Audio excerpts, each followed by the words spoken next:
বসো মা, বসো কোলে, বসো বসো। এই যে এটা নাও, এটা নাও, নাও নাও নাও নাও নাও, তুমি নাও নাও নাও নাও। নমস্কার বন্ধুরা, পপি কিচেন উইথ ভিলেজ ফুডে আপনাদের সবাইকে অনেক অনেক স্বাগত জানাই। মাছ, মাংস, ডিমের অনেক রেসিপি তো হলো, তো আপনাদের মধ্যে অনেকেই অনুরোধ করছেন নিরামিষ কিছু রেসিপি করে দেখানোর জন্য। তাই আজকে একটা নয় দুটো নিরামিষ রেসিপি নিয়ে চলে এসেছি। এর আগে আলুর পরোটা, পেঁয়াজ পরোটা, আরও নানা রকমের অনেক রকম পরোটা করে তো আপনাদের দেখিয়েছি। আজকে যে পরোটাটা বানাবো এর আগে কোনোদিনও বানাইনি। আজকে বানাবো দই পরোটা। নাম শুনেছো? আমরা তো কোনোদিন নামই শুনিনি।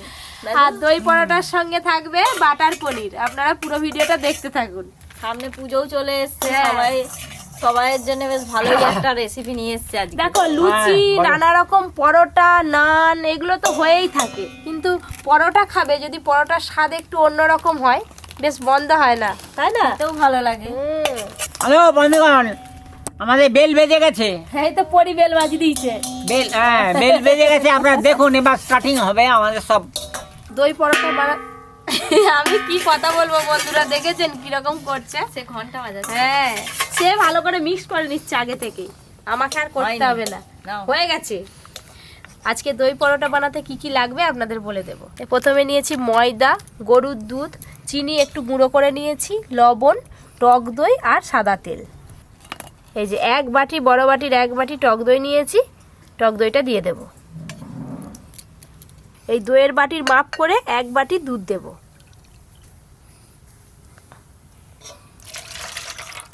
টক দইয়ের টক ভাবটা কাটানোর জন্য চিনি গুঁড়ো দেব, 2 চামচের মতো দেব। আর দেব সাদা তেল।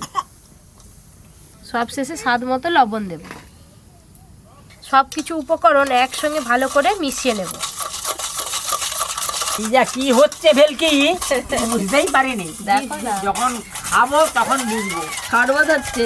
হ্যাঁ, কি হয়েছে পরি? পরি তুই কি খাবি এক গ্লাস?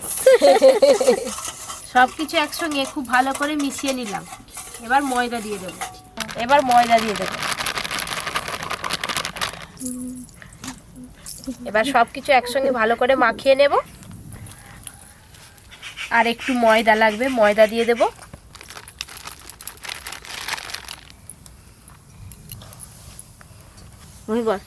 দিদি পরি ঘুমিয়ে পড়লে পনিরটা কেটে উনুন জ্বেলে দিবে। হ্যাঁ হ্যাঁ, আমি এটা মাখিয়ে চলে যাবো। ময়দাটা কিন্তু এবার খুব ভালো করে এভাবে ঠেসে ঠেসে মাখতে হবে। পনিরটা এবার চৌকো আকারে কেটে নেব।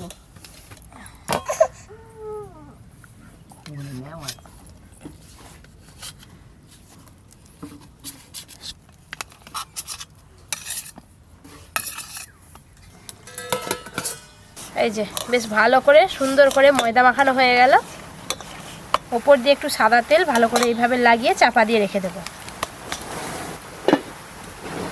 হঠাৎ বৃষ্টি পড়া শুরু হয়ে গেল। আর ওদিকে আজকে পরিসরা বাজে দিদির কোলে চুপটি করে শুয়ে আছে গো, কি ব্যাপার? কড়াতে অল্প একটু সাদা তেল দেব। তেল হালকা গরম হয়ে গেছে, এবার এই পেঁয়াজ কুচিগুলো দিয়ে দেব। আদা কুচি, লবণ,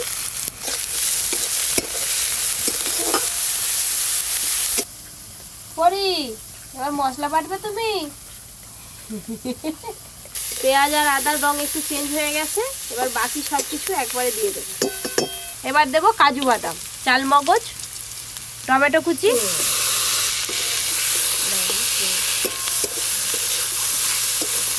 বাটার পনিরের ঝালের জন্য কাঁচা লঙ্কা দেবো, সেটা কাঁচা লঙ্কা। দেখতে দেখতে সব মশলাগুলো কিন্তু খুব ভালো করে ভাজা হয়ে গেল, এবার ঢেলে নেব। এই দেখুন মশলাগুলো এরকম করে ভেজে নিয়েছি।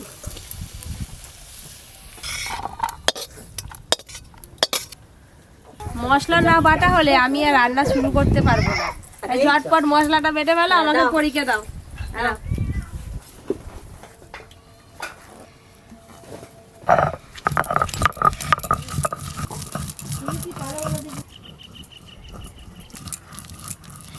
দিদি হলো মশলা বাটা? হ্যাঁ হয়ে গেছে। ওটাকে আমার ছাকতে হবে। একদম মিহি করে বেটে নিয়েছি।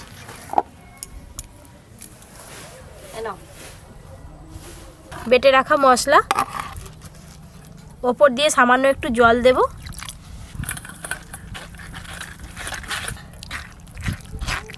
শিলনোড়ায় মশলা বাটা তো এরকমভাবে যদি ছেঁকে না নেওয়া যায় তাহলে রেস্টুরেন্টের মতো কিন্তু গ্রেভি হবে না। আপনারা চাইলে এই মশলাটা একদম মিক্সিতেও পিষে নিতে পারেন, তাহলে আর ছাকতে হবে না। এই দেখুন গোটা গোটা মশলার কত এই যে ছিবড়ে বেরিয়েছে, এইগুলো খাওয়ার সময় মুখে পড়লে খুবই খারাপ লাগে খেতে। পনির বাটার মশলার জন্য মশলা তো রেডি হয়ে গেছে, এবার রান্নাটা করে নেব। সাদা তেলের সঙ্গে বাটারও দিয়ে দেব। সাদা তেল আর বাটার একসঙ্গে পুরো মিশে গেছে। এবার গোটা গরম মশলা ফোড়ন করে নেব। গোটা গরম মশলা, এবার বেটে ছেঁকে রাখা মশলাটা দিয়ে দেব।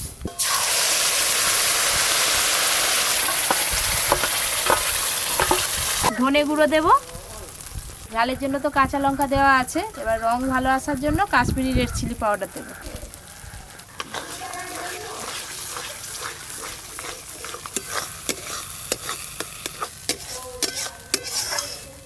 মশলা থেকে কিন্তু ভালো করে তেল ছাড়া শুরু হয়ে গেছে। এবার মশলার বাটি ধোয়া জলটা দিয়ে দেব। লবণ, তুমি ওদিকে করতে থাকো, আমি ময়দাটা একটু ভালো করে মেখে ফেলি। মেখে লেচি কেটে ফেলবে একবারে।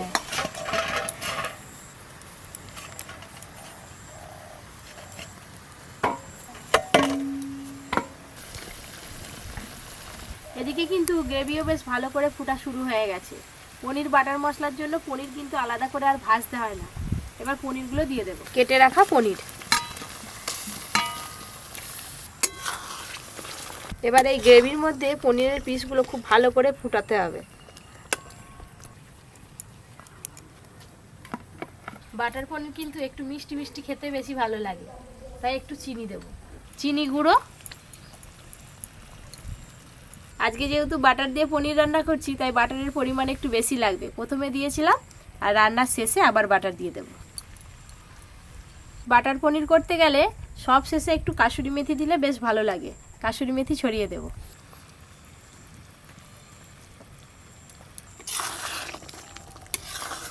আজকে অর্জুন যা খুশি হবে না স্কুল থেকে এসে, সে প্রথম থেকে শেষ অবধি খেতে থাকবে। আজকে আর তাকে ডাকতে হবে না, নিজেই চলে আসবে। পনির হচ্ছে না, রেস্টুরেন্ট স্টাইলে ঘরোয়া ভাবে বাটার পনির হয়ে গেল। ঢেলে নেব এবার।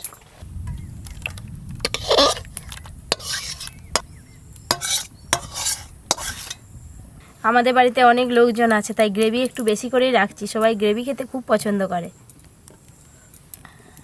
হ্যালো বন্ধুগণ, পনিরের রান্নাটা তো হয়ে গেল, দেখলেন? দেখছেন তো না শুধু চোখ বুঝেছিলেন? হ্যাঁ কি না বলুন, দেখেননি? সবাই দেখছে। এবার দেখুন পরোটাটা কিভাবে হয়। দিদি সুন্দর করে লেচি কেটে গোল করে দিয়েছে। ময়দা দিয়ে বেলে নেব।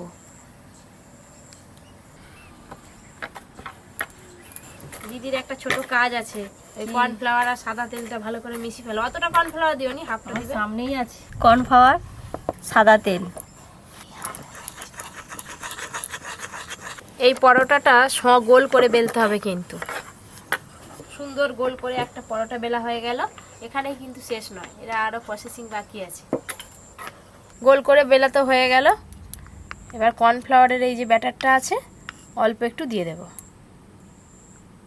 এবার খুব ভালো করে চারিপাশটা লাগিয়ে নেব এইভাবে। অল্প দিলেই হবে।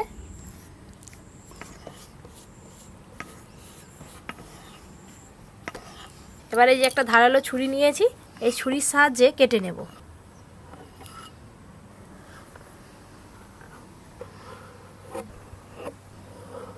দাদু আরে দেখো পাপি কি করতেছে। ওই তো দেখতে পাচ্ছি তো। কেক কাটছে, হ্যাপি বার্থডে। এবার একটা করে এইভাবে নিয়ে এই যে সুন্দর করে এইভাবে পাট পাট করে নেব। এই পরোটাটা করতে কিন্তু ভালোই মজা লাগছে দিদি। এই দেখুন, এইটাকে আবার এইভাবে একটু লেচির মতো করে নেব। দাদু কেমন দেখছে দাদু। আরে দেখতে বলতেছি, তুই তো এটা কেটে ফেললু, আবার হ্যাঁ। ওকে আবার বেলতে হবে তো। হ্যাঁ, এই তো আবার লেচির মতো করে নিলাম, দেখো না। আবার বেলবি? হ্যাঁ, এই দেখুন একটা লেচি কিন্তু দেখাবো না। বুঝলে? এই দেখুন একটা লেচি হয়ে গেল। এইভাবে প্রথমে লেচিগুলো করে নেব। লেচিটার ওপরটা হাওয়া খেয়ে গেলে শুকিয়ে যেতে পারে, তাই ভিজে কাপড় চাপা দিয়ে দেব। এবার তোরা ভাজতে আরম্ভ কর। এখনো একটু বাকি আছে, আমি 4-5টা করে নিই, তারপরে ভাজা শুরু করব। আবার একটা বড় করে রুটি বেলে নিলাম গোল করে।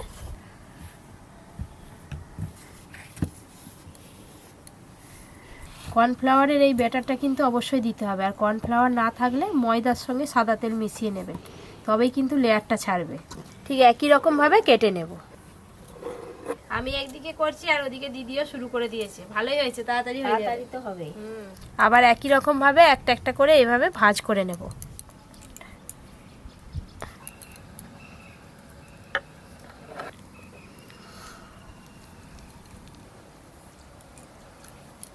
পেছন দিকটা কিন্তু অবশ্যই এইভাবে মুড়ে দিতে হবে, নাহলে বেলার সময় কিন্তু খুলে যেতে পারে। এই দেখো একটা হয়ে গেল। এবার আমি তেল দিয়ে পরোটাগুলো আরেকবার বেলে নেব।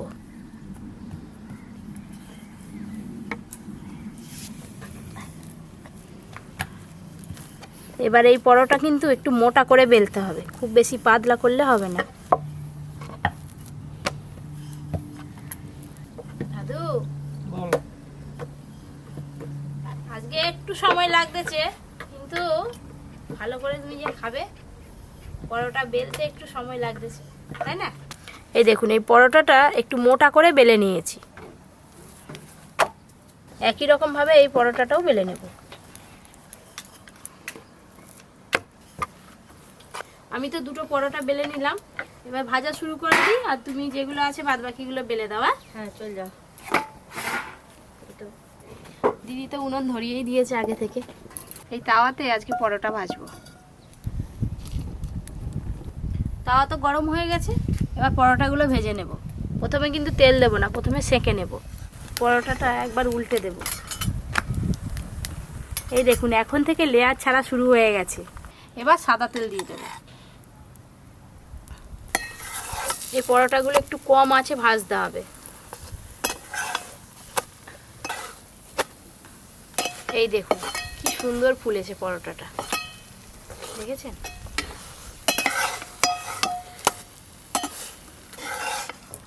একটা দই পরোটা ভাজা হয়ে গেল। এবার লেয়ারটা দেখুন কিভাবে ছাড়ে। এই গরম অবস্থায় দুদিক থেকে পরোটা এইভাবে কিন্তু করলেই পুরো লেয়ারগুলো ছেড়ে যাবে। এই দেখুন কি সুন্দর লেয়ারগুলো ছাড়া শুরু করে দিয়েছে।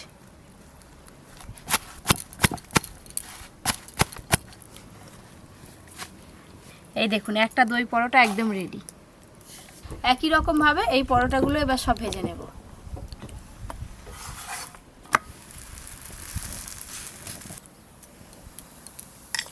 এই যে তেল দিয়ে দিলাম, এবার পরোটাটা ফুলবে। দাদু দেখতে কি সুন্দর লাগছে দেখো। কাছে গো আমাকে দই পরোটা দাদু বলে আমাকে। আবার একটা দই পরোটা ভাজা হয়ে গেল। এই গরম অবস্থায় কিন্তু এইভাবে পাটগুলো ছাড়িয়ে নিতে হবে। এরকম একটা দই পরোটা আর সাথে বাটার পনির, আর কি চাই। আঁচটা কিন্তু একদম ধিমি আঁচ আছে। এই যে আবারও একটা হয়ে গেল। তুই যাও পিটতেছিস যে রে একদম। হ্যাঁ আরে হবে দই পরোটা, তার জায়গা তুই পেটাই পরোটা করছিস। দাদু, হাল্লা। পেটাই পরোটা স্বাদ লাগবে না, স্বাদে আলাদা হবে, তুমি খেয়ে দেখবে। কি সুন্দর প্রত্যেকটা লেয়ার ভেতরে সুন্দর করে ভাজা হয়েছে, আর ভালো করে ছেড়েও যাচ্ছে। সবগুলোই আজকে এসাই হয়েছে রে। তাড়াতাড়ি করে নে। খাবে আগে বলো, হ্যাঁ কটা খাবে আগে বলো। পরোটাগুলো পিষতে একটু হাতে গরম ভাব লাগছে বটে, কিন্তু বেশ ভালোও লাগছে। হাত পুরো লাল হয়ে যাচ্ছে।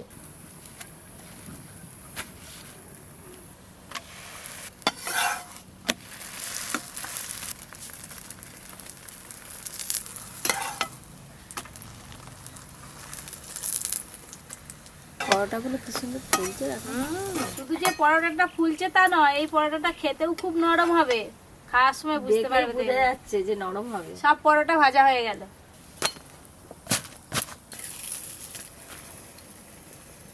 অর্জুন খেয়ে বুঝতেই পারবেনি কিসের পরোটা হয়েছে। চিনি কটা দেবো, একটা না দুটো? আচ্ছা খেয়ে বলবি কিসের হয়েছে। হাতের মুঠোয় চলে আসছে পরোটাটা, এত নরম এত হয়েছে। নরম। দাদু হ্যাঁ, নাও, এই নাও দাদু, যা এই নাও স্যার। মঙ্গলের থেকে সব থেকে ছোটটা দে। কেন মঙ্গলার প্রতি এত তোমার কি? না, উপরে উঠতে তো ভাগ্য লক্ষ্মী পর্বত হয়ে গেছে। আমি বেললাম। এটা ভাজা নয় তো।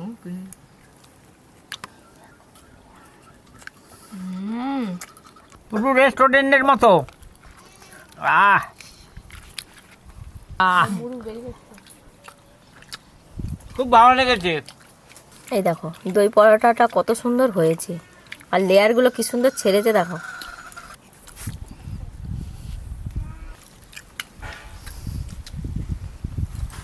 একটু পনিরটা খেয়ে দেখি।